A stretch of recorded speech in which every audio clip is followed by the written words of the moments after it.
Assalamualaikum warahmatullahi wabarakatuh.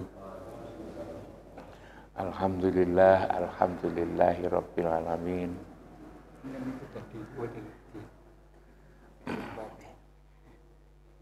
Wassalatu wassalamu ala asrofil anbiya'i wal mursalin Sayyidina wa maulana Muhammadin wa ala alihi wa sahbihi ajmain. Amma ba'du. Ibu-ibu, bapak-bapak, jamaah sholat subuh yang dimuliakan oleh Allah, kita banyak bersyukur kepada Allah. Salawat dan salam kita persembahkan ke hadapan ikutan kita Muhammad Rasulullah Sallallahu Alaihi Wasallam yang telah mengeluarkan umatnya dari kegelapan kepada yang terang benderang, minadzulumat ilan nur, dari keadaan gelap kepada keadaan yang penuh cahaya petunjuk hidayah, sebagaimana yang kita rasakan selama ini. Ibu dan bapak-bapak sekalian, kemarin sore oleh Pak Prof. Markus kita semua diingatkan tentang pentingnya berzikir. Pengetahuan tentang zikir ini sebetulnya sudah lama, hampir sepanjang umur kita ini sudah dikenalkan dengan apa yang disebut dengan zikir itu. Tapi ternyata itu juga tidak mudah sesungguhnya. Itu sulit.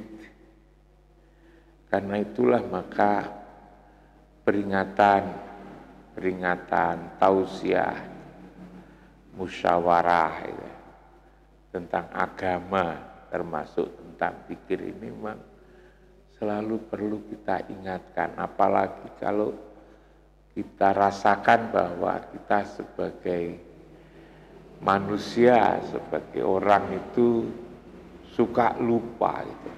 Kita ini suka lupa. Kita sering lupanya daripada ingatnya. Padahal sebetulnya memang ingat itu penting sekali. Maka lalu zikir itu penting sekali. Makanya ada juga orang yang bertanya pada saya lewat WA atau setelah memperhatikan YouTube itu, menanyakan gimana sesungguhnya zikir itu sepertinya seperti apa. Memang seperti yang disampaikan oleh Pak Profesor Markus, banyak sekali ayat yang memerintahkan kita untuk selalu ingat itu.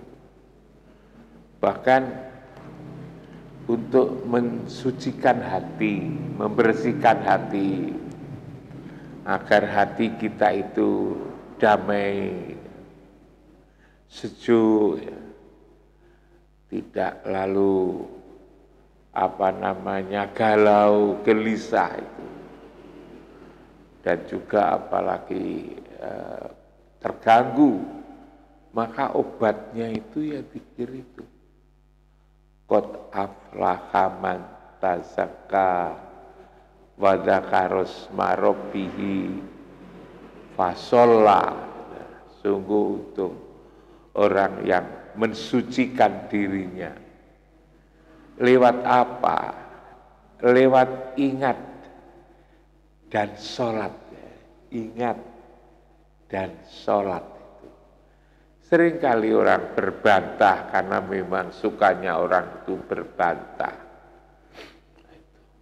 Mosok, dia mengatakan mosok, agar kita tidak galau untuk mensucikan diri hanya lewat ingat, lewat zikir.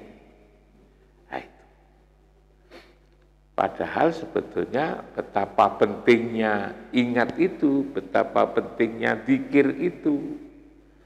Berbagai macam jenis kecelakaan sampai mematikan itu sebetulnya kalau kita renung-renungkan secara dalam ya karena kita ini lupa. Dan kalau lupa itu lalu menjadi bahaya sekali sebetulnya. Kita lupa bahwa kita ini adalah hamba Allah yang selalu untuk berbakti, beribadah, lupa kan celaka.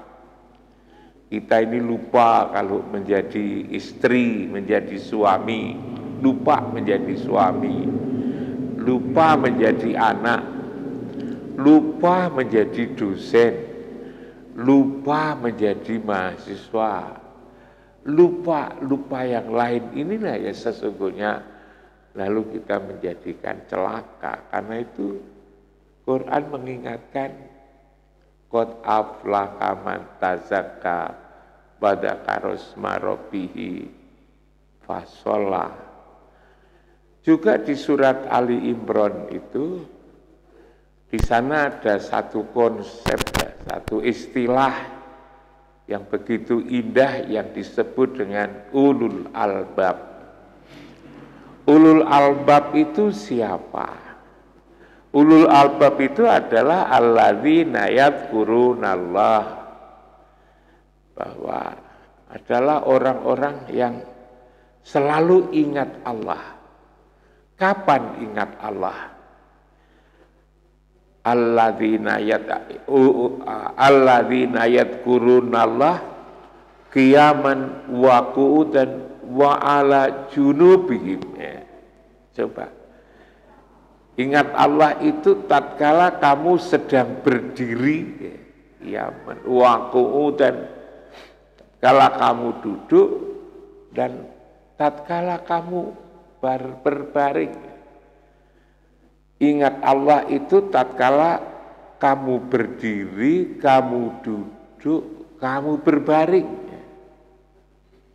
Padahal posisi manusia itu kan hanya 3. Kita ini semua sedang duduk ya.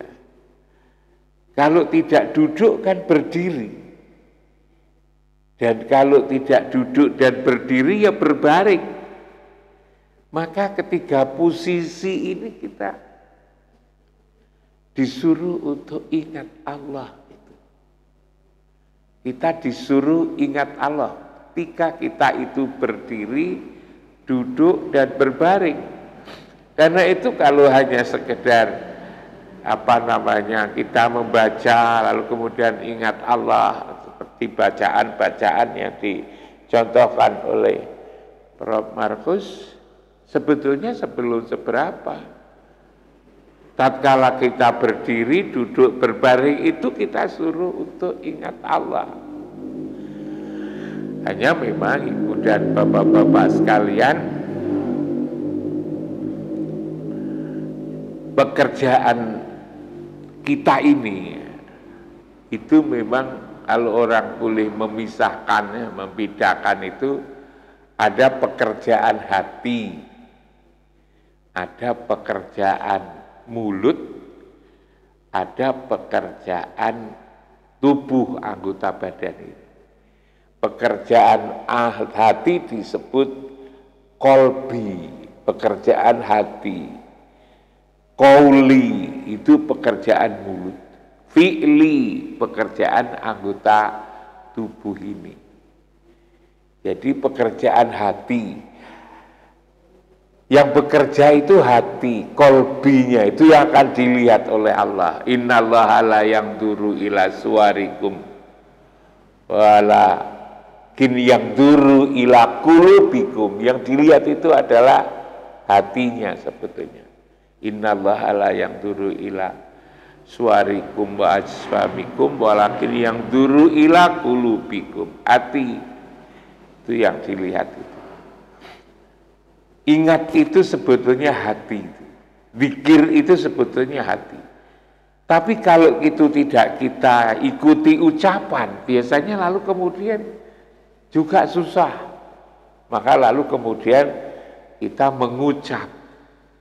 Dan tentu mengucap, hatinya juga lalu kemudian ingat, mengucap, mengingat sekaligus mengucap. Ucapannya ada, tapi ini ada pekerjaan hati, pekerjaan ucapan, qauli, lalu ada fi'li.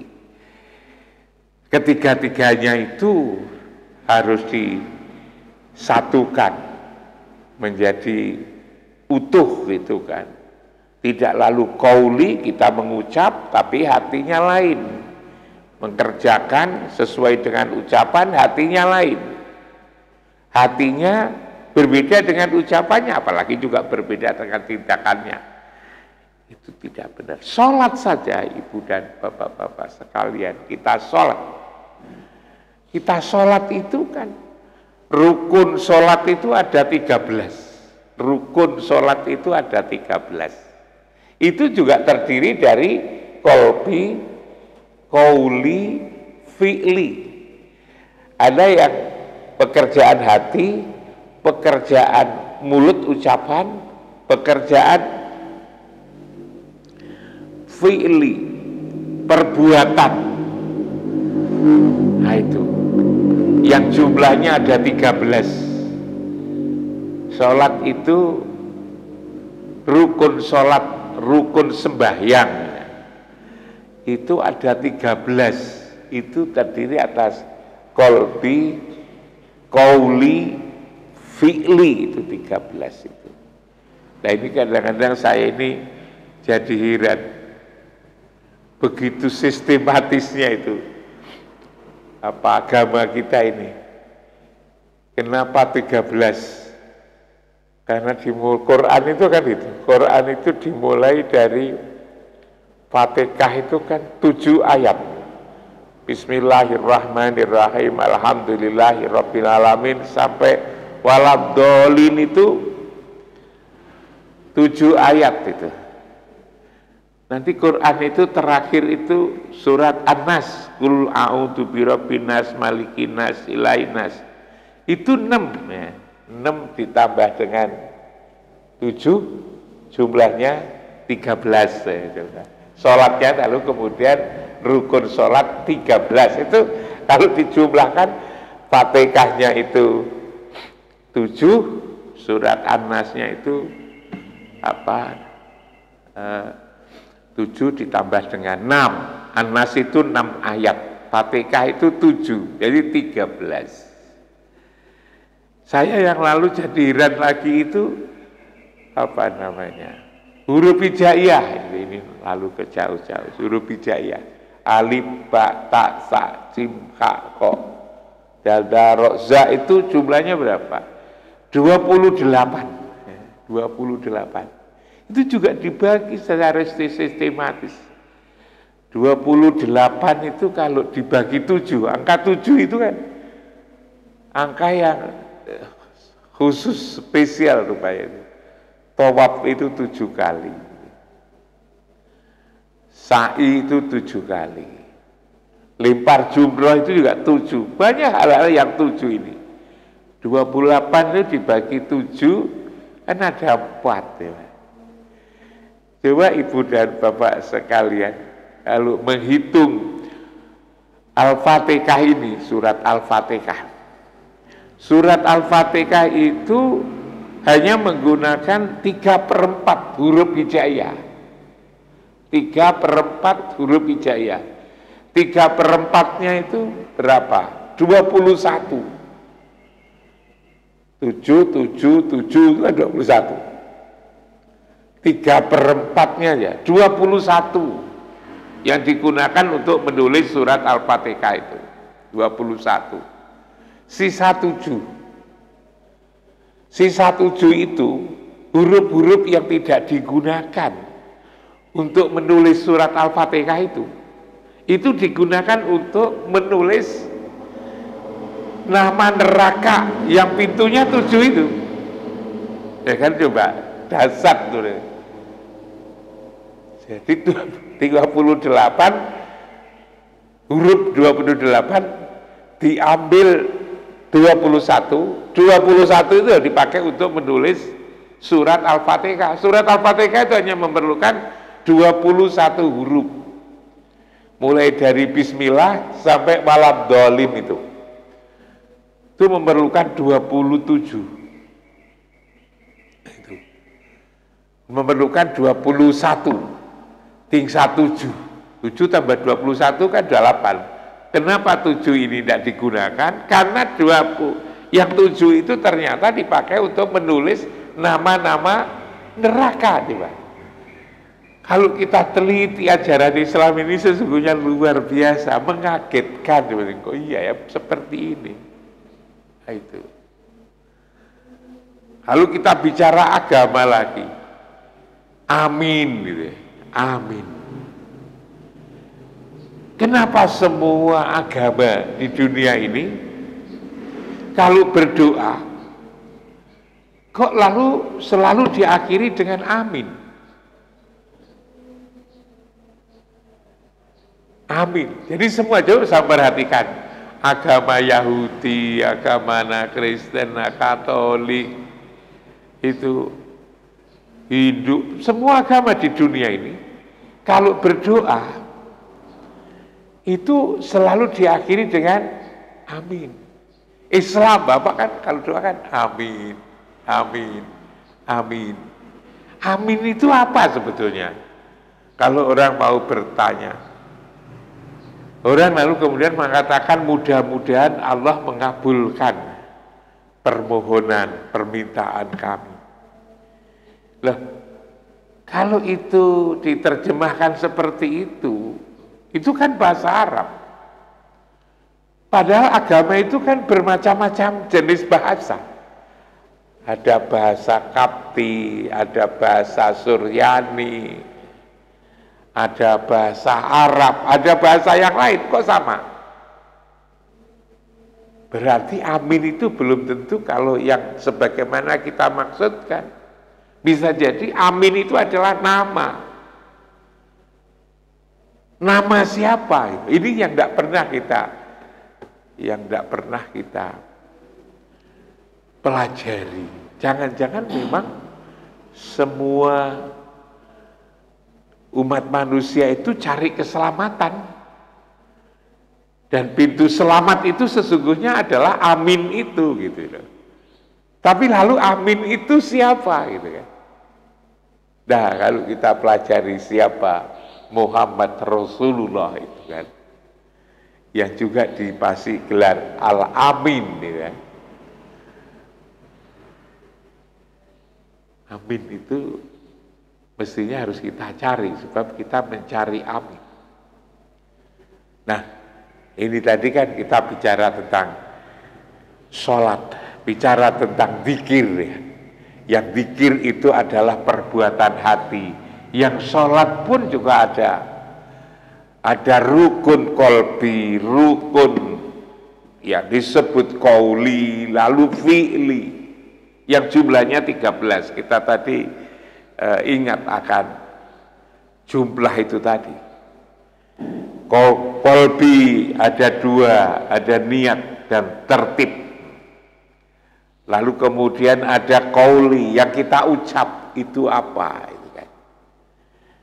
Mulai dari si takbiratul ikram, lalu kemudian baca surat Al-Fatihah, lalu kemudian membaca tahiyat, lalu sholawat, betapa pentingnya sholawat ini. Lalu kemudian salam, 5. Berdiri, yaitu tegak berdiri. Itu adalah perbuatan apa namanya? Fi'li, berdiri, ruku, iktidal, sujud. Lalu kemudian duduk di antara 2 sujud. Kita seringkali tergesa-gesa. Padahal sebetulnya doa duduk di antara 2 sujud itu indah sekali. Ada 8 hal yang kita minta itu. Hanya seringkali kita kelupaan karena begitu cepatnya itu. Rabbik firli warhamni wajburni, warzukni, warfa'ni, wahdini, wa'afini, wa'fu'ani, robbik firli, warhamni, wajburni, wahdini, wa'afini, wa'fu'ani. Ada 8 yang kita minta itu. Kalau kita renungkan, coba ketika ini, robbik firli, warhamni, wajburni, sukni, warfa'ni, warsukni, wahdini, wa'afini, wa'fu'ani. Ada 8 hal yang kita minta. Tapi karena kita seringkali tidak sadar itu, lalu kemudian begitu Allah Akbar, mintanya tidak serius gitu. Padahal kalau kita serius, coba minta 8. Persis dengan pintu surga itu ada 8. Tadi kalau pintu neraka yang huruf-huruf hijaiyah tadi, yang 7 yang tidak digunakan untuk menulis Al-Fatihah itu ada 7. Ini yang kita minta pada duduk di antara 2 sujud itu juga 8. Lalu kemudian kalau yang qalbi 2, qauli ada 5, fi'li ada 6, ada 13. Sistematis sekali. Lah semua adalah zikir, semua adalah untuk mengingatkan kita betapa kita ini sebetulnya dibimbing oleh agama kita ini. Hanya lalu kemudian kalau tidak kita lakukan perenungan seperti ini, Pak Markus, Prof Markus kemarin sore mengingatkan zikir betapa penting, diikuti dengan beberapa ucapan.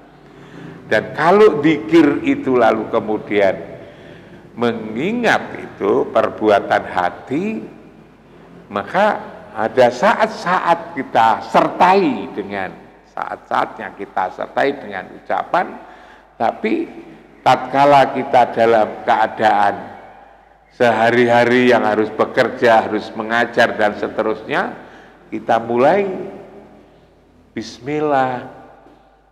Dengan lalu kemudian hati kita itu masih selalu sambung. Di ceramah Pak Markus yang pertama itu nyantol katanya. Kita harus nyantol kepada Rasulullah. Rasulullah lalu kemudian kepada Allah. Sebab kepada Allah itu kalau tidak lewat Rasul juga tidak akan bisa. Saya kira itu Ibu Bapak sekalian, saya ingin menambahin aja sebetulnya itu apa yang telah disampaikan kemarin sore setelah sholat isya sebelum sholat tarawih yang dilakukan oleh Pak Markus, yang semuanya itu sebetulnya adalah dimaksudkan agar jamaah kita ini, sehari-hari kita ini semakin sempurna, apalagi di bulan Ramadan ini. Betapa pentingnya zikir ini yang diingatkan oleh beliau. Itulah Ibu dan Bapak sekalian, renungan pada pagi hari ini mudah-mudahan menjadi bahan pertimbangan kita semua, dan mudah-mudahan kita selalu mendapatkan petunjuk, mendapatkan pertolongan, mendapatkan bimbingan dari Allah, dan mudah-mudahan kita semua selalu dikasihi dan disayang oleh Allah dan Rasul-Nya dengan kasih sayang yang sempurna. Sekian, Assalamualaikum warahmatullahi wabarakatuh. Monggo Mas. A'udzu billahi minasyaitonir rajim. Bismillahirrahmanirrahim. Allahumma shalli wa sallim ala sayyidina Muhammad wa ala sayyidina Muhammad walhamdulillahirabbil alamin. Hamdan syakirin, hamdan naimin, hamdan yu'afi ni'amahu wa yukafi mazidah. Ya Rabbana lakal hamdu kama yanbaghi li jalali wajhikal karim wa sultanik. Allahumma salli ala sayyidina Muhammadin salatan min jinabiyal jamil hawali wal afat wa taqdilana biha min jamil hajat wa tudahiruna biha innaka ala darajat wa tuballighuna min as-sulghayat min jamil khairatil hayati wa ba'dal mamat. Allahumma tim lana bil Islam, Allahumma tim lana bil iman, Allahumma tim lana bil khair.